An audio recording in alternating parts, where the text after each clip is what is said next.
হয়েছে আম। এই আমগুলো দিয়ে আমি আমের মোরাব্বা বানাবো। আমগুলো আমি প্রথমে জলে ভিজিয়ে রাখবো কিছুটা সময়। জল দিয়ে দিয়েছি, কিছুটা সময় ভেজে থাকো, তারপর কেটে আমি আবার আধা ঘন্টা জলে ফেলে রাখবো।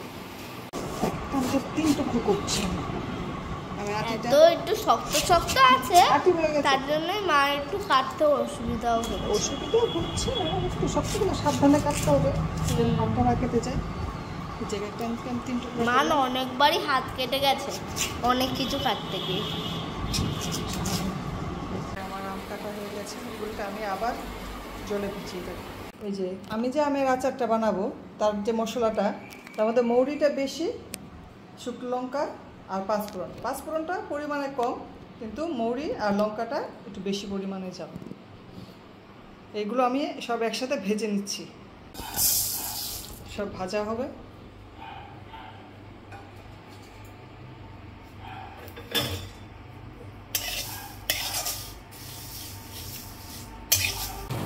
আচারের মধ্যে গুড় আর চিনি, আচার থেকে করা হবে সেটা গুড় আর চিনি দিয়ে করা হবে। যে গুড় দেওয়া হচ্ছে, একটি ছোটো কড়াইতে হবে না, 2 কড়াই বসে দিল।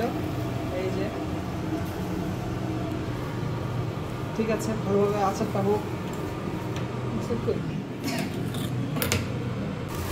খুব টক আমটা, বাবা আম বিশাল টক। কত চিনি!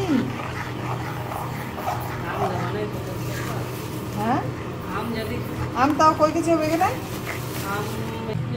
মশলাগুলো সব আমি পেস্ট করে নেব। মশলাটা পুরো আমি গুঁড়ো করে নিয়েছি, খুব সুন্দর হয়েছে গুঁড়ো। গরম গরম, হালকা গরমে মিক্সিতে গরম করলে মশলাটা খুব সুন্দর গুঁড়ো হয়। গুড় ভালো জাল হচ্ছে। গুড়টা ভালো না? গুড়টা খুব ভালো আছে। আচার করতে তো গুড়টা খুব ভালো লাগে, ভালো হলে আচারটা খুব সুন্দর।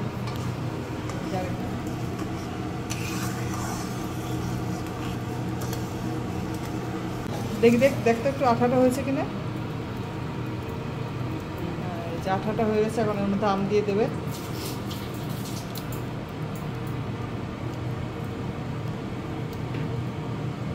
এই যে আম ধুয়ে কাটা হয়েছিল,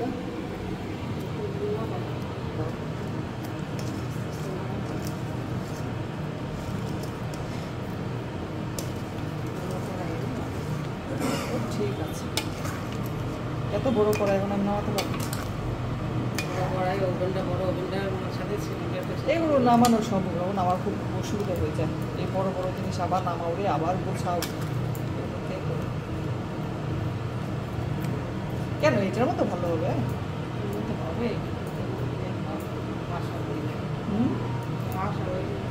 তো অল্প দেয়, এটা দেয়, ওটা তো অল্প দেয়, দরকার লাগলে করিস, তাহলে গুড়টা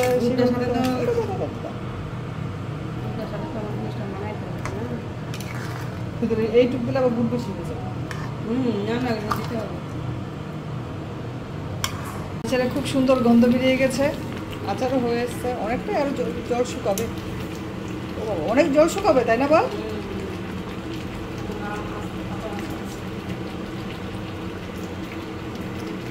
আমের মোরাব্বা তৈরি হয়ে গেছে প্রায়। এর মধ্যে মশলা দিতে হবে, এখন মশলা দেওয়া হচ্ছে, কিন্তু গন্ধটা কিন্তু খুব সুন্দর বেরিয়ে গেছে। তারপরে একটু রোদ্রে শুকিয়ে, আজকে তো করা যাবে না, কালকে ঠান্ডা হলে রোদ্রে শুকিয়ে 2-4 দিন রোদ্রে শুকালেই খুব ভালো থাকবে। আমের মোরাব্বা তৈরি, থালায় ঢেলে দেওয়া হয়েছে।